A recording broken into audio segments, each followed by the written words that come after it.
What's poppin', y'all? Welcome back to the Pee Wee the Plug channel. In today's video, we got to talk about the in-season tournament and all of the drama it's been bringing. But before we dive into that, I want you to make sure you hit that like button for me. And if you're new and you enjoy this type of content, make sure you subscribe. I'll be honest. I'll be real. The in-season tournament was something that I was interested to see how it was going to play out, right? When it first was announced, it was like, okay, I was highly skeptical about the buy-in from the teams around the league. You know, the star players. Were guys really going to take it serious? Was it going to be something that was really feeling like playoff basketball, which is basically what the NBA is trying to emulate? The NBA wanted to create something that we could put in the middle of the season, or during the season rather, that can give us some of that same intensity that playoff basketball brings us. There's nothing like playoff basketball or the intensity that playoff basketball brings. So I felt like it was too good to be true. I'm like, man, listen, players know the real thing is that Larry O'Brien trophy, the real championship, the real play. Like, that's what everybody talks about.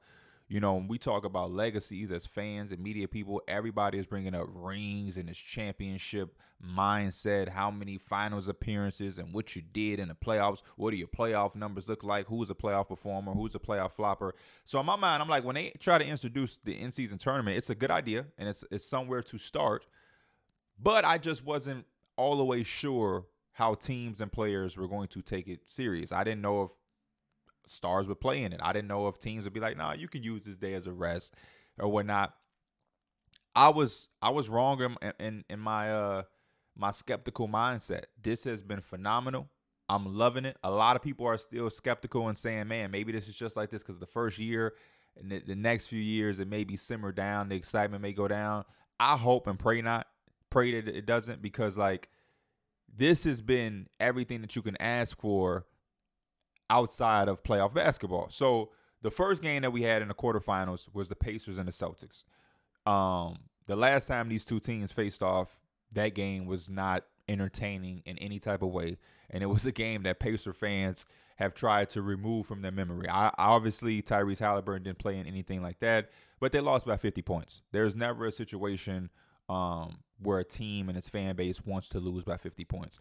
So already when these two teams match up, you know, the Celtics have a little bit of an advantage, but the Pacers have played phenomenal and still have been playing phenomenal when it came to in-season tournament play. You know, they were one of the only teams, I believe, that didn't even lose a game. So this matchup was like, it had its potential. You know what I mean? Tyrese Halliburton was going to play.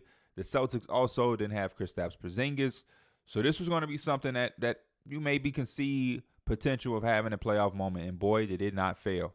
Tyrese Halliburton was top tier, you know, and that's something about him and the Pacers that I think fans, we enjoy and we want to see in the playoffs. And a reason why we want to see them in the playoffs is because they have that swinger's chance. The way that this offense is being led by Tyrese Halliburton, it just always gives them an opportunity to keep themselves into a game. They're going to go on runs. They're going to hit some crazy shots. They're going to get the shots up. They're going to shoot threes. It's going to be fast. They're going to get easy buckets because of the tempo and the pace that they play. When they're at home, and they were at home in this season tournament game, when they're at home, the crowd is going to get behind them because they're going to have some highlight plays that you can't do anything but get out of your seat. There was one pass in this game where Tyrese Halliburton like switched hands and threw it. Like, that type of stuff it builds the momentum, and momentum is a real thing in sports. But when you have plays like that and you have a player that can electrify a crowd with a pass and allow his teammates to get confidence within that as well, they're always going to have that swinger's chance and that underdog mentality to get an upset win over a team that's projected to have a much more margin of victory over them. Like the Celtics. On paper, the Celtics is a team that will probably beat the Pacers 5 out of 7, you know what I mean? Like 5 times out of 7 games. But there's always that chance because for nights like this to happen where the Pacers end up winning by 10 because they just have a sense of play and a style of play that doesn't let them out of a game. And I've been seeing certain things because the Pacers have been playing good basketball. I've been seeing like trade mock-ups for Pacers and the fans, and I'm seeing like I saw something about where the Pacers would acquire Jeremy Grant, and I'm not mad at that. I think Jeremy Grant is a good player, and I'm not mad at guys trying to buy into how good this team is playing. But the one thing that I would say about the Pacers that I really, really, really like is they have depth, number one, and they have young players who they can develop and try to develop while they're building and developing their team. And I hope that's not confusing, but like I look at the simple fact that you have Tyrese Halliburton, who had his extension hasn't even kicked in yet. That's how young he is. You have Obi Toppin, who is not the youngest player, but he's not an old player at all either. Miles Turner is a vet, but he's a younger vet. You have Bruce Brown. You have my guy Benedict Mathurin, Aaron Nesmith. Buddy Hield is another one of those vets for you, like Miles Turner, but still not like these guys aren't like 36 and 35. They're vets. They've been around the league, but there's just so many names and so many guys that play pivotal roles. We saw a game in this season where TJ McConnell stepped in where Halliburton didn't play, and he had a double-double. You got Andrew Nembhard. There's just so many different bodies, and I still haven't mentioned, Jarace Walker. That was their lottery pick. So you have something where you can keep this identity and culture cultivating over the course of this year and beyond, and guys will gradually grow. I don't want them to try to speed up and forfeit some of that for the future for like instant gratification, because let's be honest, if the Pacers made a move to get a Jeremy Grant, what does that do for them? They're definitely a tad bit better, but they're not a contender all of a sudden. You know what I mean? Like they're not, it doesn't marginally change the trajectory of their season, if that makes sense to me. Because I still think even with a move like that, I think the Celtics, the Bucks, the 76ers, I think those teams still have a nice edge on you. Now, if you do make a trade like that, yeah, you probably have a better chance to match up with the Knicks. You may have a better chance to match up with the Miami Heat on paper, because the Miami Heat turn into a different monster and a different beast when it comes to playoff basketball. But you may match up a little bit better with those teams and be a little closer to them. But there's still a whole nother jump that you're going to have to hit in order to really be at the top of contention of the Eastern Conference. And it's going to be like that for the next few years, because when you look at the top teams of the Eastern Conference, they're solidified. The Dame and Giannis duo, it's not going anywhere no time soon. The Boston Celtics juggernaut team, Jaylen Brown is going to be there. Tatum is going to be there. Porzingis is going to be there. Drew Holiday is going to be there. Like, that team is going to be put together like that for a while. Embiid and Maxey and the Philadelphia 76ers, they're going to be there. In the next few seasons, even hell, as soon as next year, that team may even look better because of the money that they're about to walk into with this free agency and, the potential retutelage of the surrounding pieces over Embiid and Maxey. They may look even better, but keep going and building without mortgaging the future and the upside that you have with some of your players. You know what I mean? Like, I think about this team and I'm like, man, Benedict Mathurin is only going to get better. He's only going to get better. Halliburton has taken another leap after we seen a leap last year. You know what I mean? So at this point, we can't put any ceilings on him. He looks like a guy that could potentially make noise as an MVP candidate when his team is really at its fullest strength and fullest powers, which could be as soon as next year. And everybody seems to complement each other. You know what I mean? Like the ability for Tyrese Halliburton to make these passes and make these plays, they definitely get him attention, but it's like he can't make these plays without an Obi Toppin jumping out of the gym, without Buddy Hield being a sniper, without Miles Turner spacing the floor and being able to knock down shots.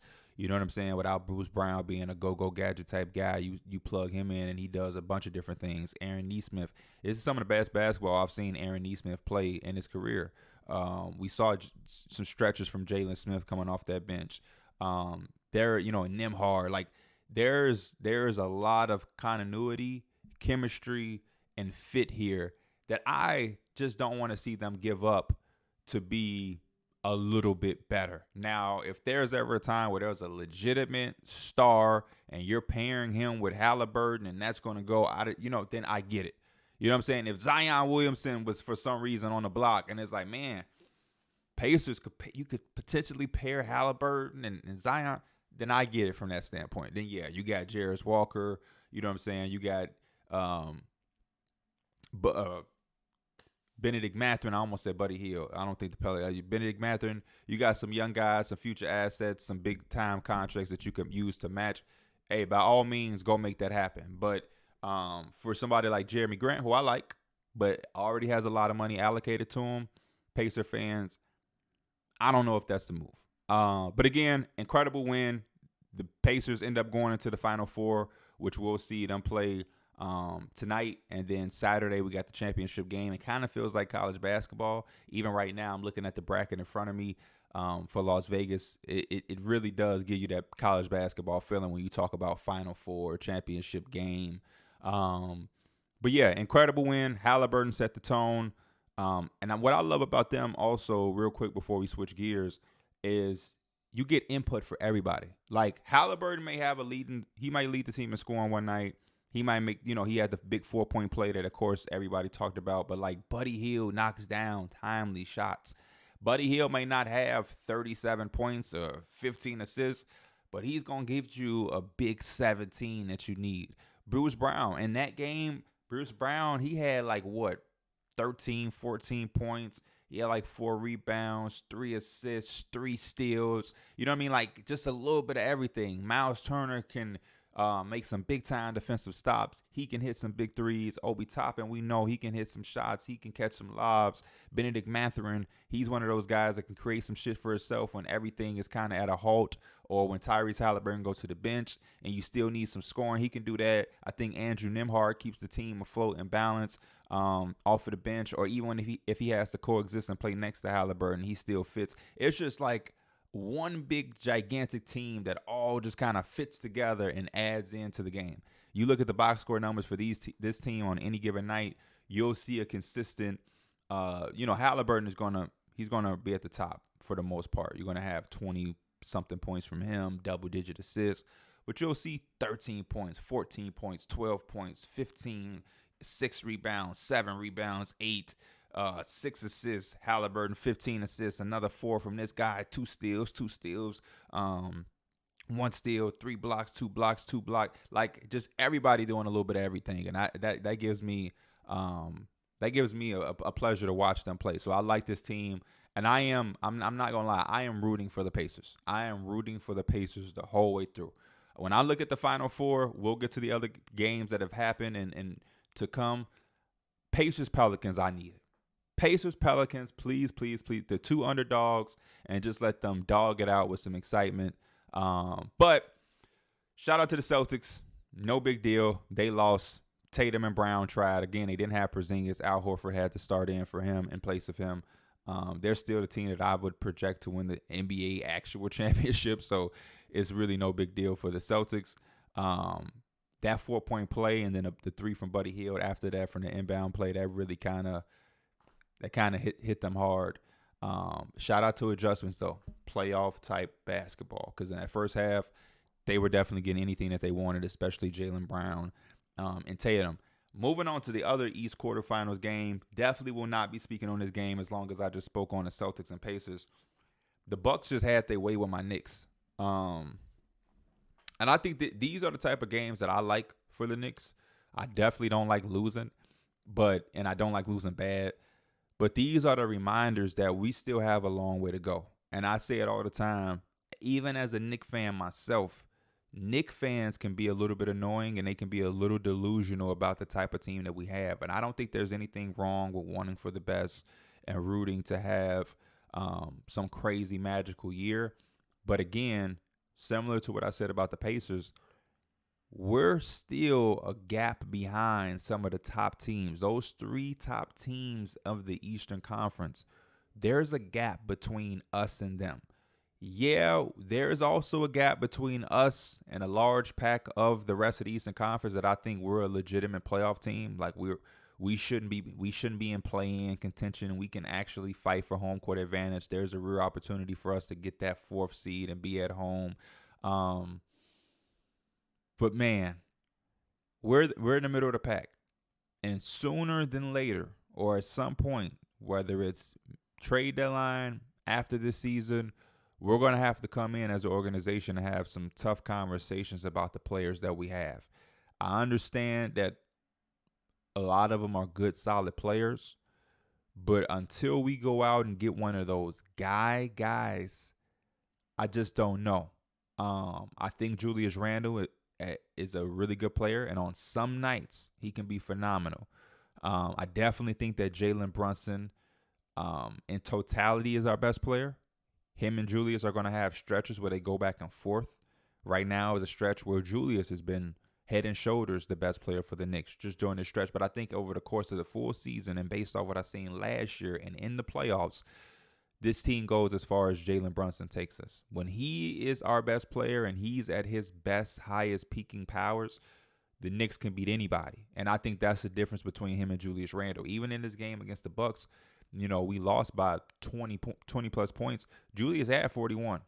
Very rarely is Jalen Brunson having 40 something points and we lose. I know the last time we played the Bucks, I think Brunson had like 50 and we still lost. But it gave us that. I think we were in that game. And I want to actually say, I want to make sure that we lost that game. I believe we lost that game. Real quick, I don't want to misspeak about my Knicks because that felt like an eternity ago, even though I know that was earlier in the season. But it's just a different vibe. Even if we do, we lost that game by 5 points. We lost that game by 5 points. That was November 3rd. That was the first matchup of the in-season tournament for us. And Brunson had 45. We lost by 5 points. And we had that chance. We were coming back. We were there. And he almost had a 50-point game. But it was just a different result. And you see in this type of game where Julius Randle, he has his 41 and we lose by 24. And again, it's nothing against Julius Randle. I'm not trying to be the Knicks fan that really throws Julius Randle under the bus. But I just think when Jalen Brunson is a player that kind of like, he's a point guard and he's a leader of the team. So he kind of gets us going in a way that we needs to go. And everybody is kind of rolling within his 45. And he does it in a way that it flows within the offense and keeps everybody as a threat. Where like Julius Randle, because he's not as cerebral and as a guard like Jalen Brunson, I think when he gets going, you know exactly what he's on. You know what I'm saying? You know exactly what he's on. He getting that rock. He making something happen. And he finna really try to get his. Jalen Brunson, he keep you on your heels. It's in the pick and roll. It's in the flow. Banging, getting the mid-range. He'll still dump it down. You still got to be aware for his kickouts. And it keeps everybody on point, and it makes everybody still a threat. So we need somebody that can be one of those guys. And I think Jalen Brunson is still proving himself to be an elite of the elite. But when you look at all of the teams we have to match up with, we don't have anybody that's as good as Jason Tatum. You know what I'm saying? It's arguable that we don't have anybody as good as Jaylen Brown and Kristaps Porzingis. You ask some people, they may take Jrue Holiday over Jalen Brunson. Just keeping it real, that just may be some people's answers. Me, I think it's hard to gauge because we're seeing Jalen Brunson be like a number one and do certain things. The last few times we've seen Jrue Holiday, it's kind of complimentary to somebody, and maybe that needs to be the role for Brunson. If there was a chance that we could get Embiid and he was a complimentary piece to Embiid, that would have been dangerous. But obviously, the 76ers are not going to have any fears of Joel Embiid leaving anytime soon because that thing seems to be going good. But I just don't know if what we have can take us anywhere beyond the middle of the pack. But shout out to the Bucks. Anytime you allow a team to shoot 60% from three, I just don't understand. They cause us to force more turnovers than them. This is one of the teams that every time somebody speaks about the Bucks, they talk about their defense. How the hell did we allow them to keep us in check from not only three, but allow us to also turn the ball over more than them? I can't put my mind around it. There were certain times where you see a center like Brook Lopez who does much more than just sit on a block or trying to rebound. It gives Mitchell Robinson some big-time problems. Mitchell Robinson had a very, very low night, and that's concerning because the NBA is going into a direction where a lot of guys are going to be playing like Brook Lopez. Victor Wembanyama, Chet Holmgren, you know what I'm saying? Like, a lot of teams do have the dirty work centers, But the NBA is going to a place where teams are spacing. And you look at the Eastern Conference. We talked about the Pacers. The Celtics have Porzingis. We saw in the opening game when the Knicks matched up with the Celtics, Porzingis shooting those shots. Early on, it showed to be something that was tough for Mitchell Robinson to keep up with. So mobile fives who can shoot the ball, that has to be adjustment or something that Thibs and the staff figures out with Mitchell Robinson, because a lot of teams in the Eastern Conference that we will eventually or may have to match up with in the first round, they have those centers that can pull him away from the basket and kind of mess up his flow or rhythm of what he's used to doing. So that's concerning. And we just couldn't get anything else from any of the other guys. RJ came to play. Julius obviously came to play. Brunson did his thing, but another scoreless night for Quentin Grimes, who is now talking about his frustrations of not being able to get shots and flow in the rhythm, something that I called and predicted on the Through the Wire podcast. You have Mitchell Robinson with 2 points. Emmanuel Quickley, I believe, went 1 for 7. Just a lot of minimal performances from guys that we lean on to really give us something. So that was one of the tougher nights, and I end up somehow speaking on that game a lot more than I anticipated. But we got our asses kicked. The Bucks are hungry. They got a chip on their shoulder because everybody's got something to say about them. So tonight against the Pacers, I think they're going to try to make a statement win to go to Vegas. And LeBron versus Giannis in the first in-season tournament championship could be what the NBA has in mind. So we will see. Moving on to the West quarterfinals, the Kings versus Pelicans. Another exciting. Instead of just saying all of these games, listen, every game was exciting besides the Knicks and the Bucks. At least after this first half. Julius Randle had a phenomenal first half, but we're the only team that got their asses really kicked badly. We lost by 24. Pacers won by 10. Pelicans win by 10. Obviously, those games are a lot closer. You do the foul game at the end, and it looks worse after. Lakers win by 3. We the only one that got our ass kicked. Pelicans, Kings, another nice game. I think this would be a nice playoff series because both of these teams can really score the basketball, and they play in an exciting way at an exciting pace. I think this is kind of similar to the Bucks versus Knicks, where the Pelicans, they got a little bit more from some of their other guys, and it was crucial for them down the stretch. They also shot the 3-ball better than the Kings. I think the Kings, they were trying to get Kevin Huerter going, but he just couldn't see them go through. I think he was 2 for 7 from 3. Harrison Barnes was kind of a no-show in this game offensively for them. Not the best Keegan Murray performance either. And on the flip side, an encouraging win for the Pelicans. Zion only had 10 points. You get a big night from Brandon Ingram. Herb Jones was shooting the 3-ball super, super well. You also got a chance to get CJ back into the lineup.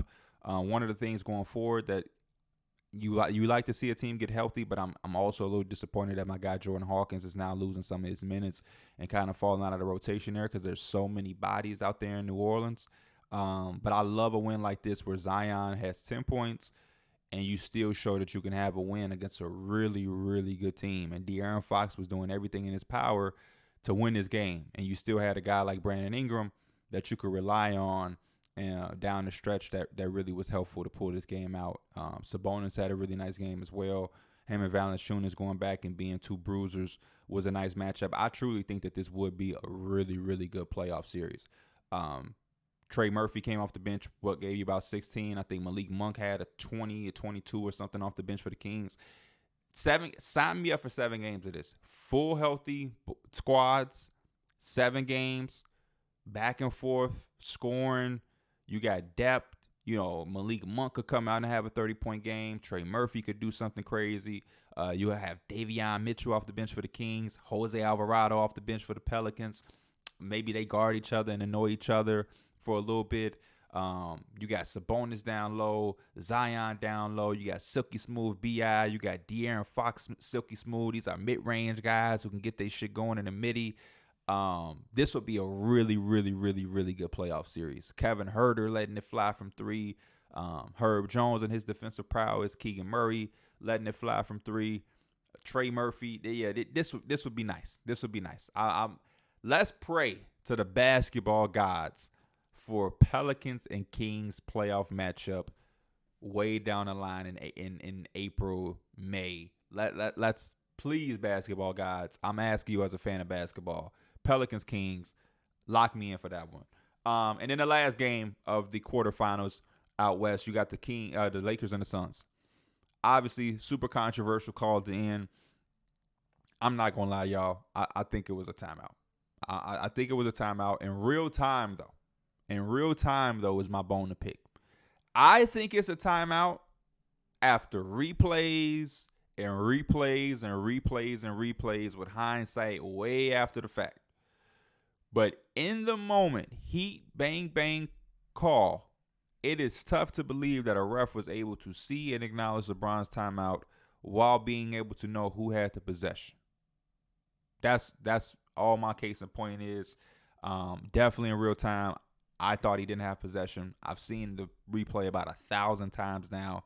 I do believe that he did have possession when LeBron called timeout and he actually signaled for it.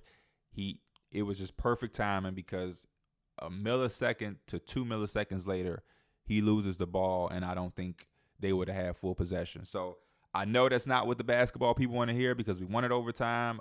Majority of the time, it's cool to see the Lakers lose. Ha, ha, ha, ha. I get it. I understand. But in fairness, I do think they had possession of the basketball. I love Kevin Durant's answer, by the way, who had a phenomenal night.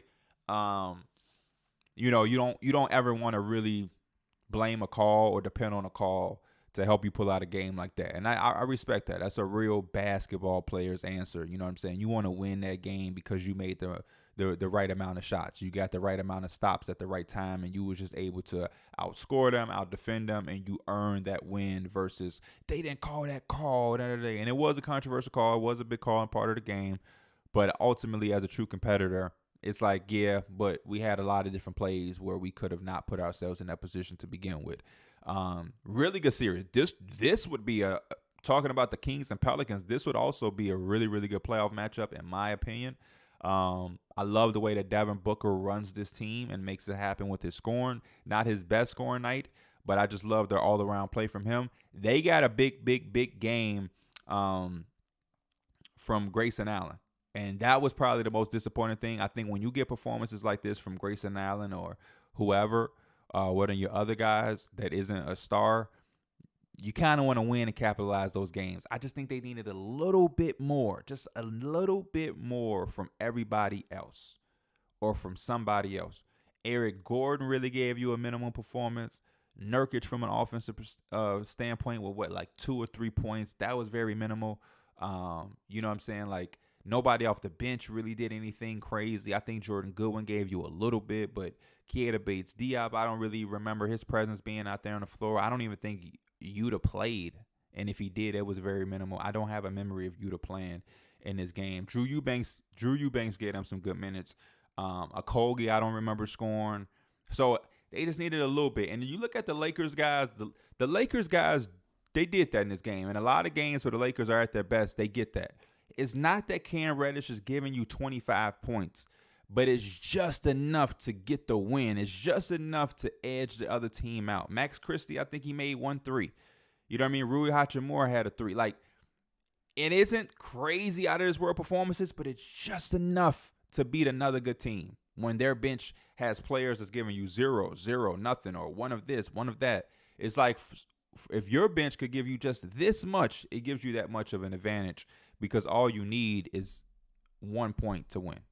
If you win by 1 or you win by 11, both is a win. So I think in this specific game, a particular game, the Lakers guys gave them just a little bit more. And their 2 stars came with it as well, LeBron and AD, and obviously Austin Reeves with his 20 off the bench. But D'Angelo Russell did his part.